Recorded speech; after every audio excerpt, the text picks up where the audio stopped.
वालेकुम नाज़रीन, आपका अपना ज़वार की मोहम्मद अब्सार हैदरी अब्सार हैदर टीवी पर आपको वेलकम करता हूँ।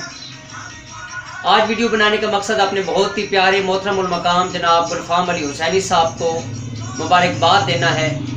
माशाल्लाह इन्होंने FI TV पर बहुत ही अच्छे मालूमाती और इल्मी हवाले से जो खिदमात पेश की हैं। दुआ है खालिक अकबर इनकी तौफीकात में इजाफ़ा फरमाएँ, ये सदा सलामत ता क़यामत रहें।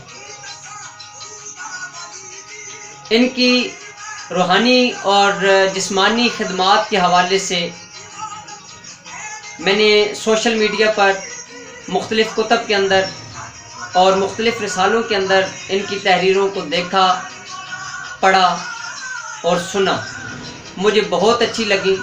मेरा इनके साथ बहुत ही पुराना तल्लक और बहुत ही अकीदत का रिश्ता है, क्योंकि ये विलायत अमीरुल मोमिनीन अलैहिस्सलाम के सहीउल अकीदा कायल हैं।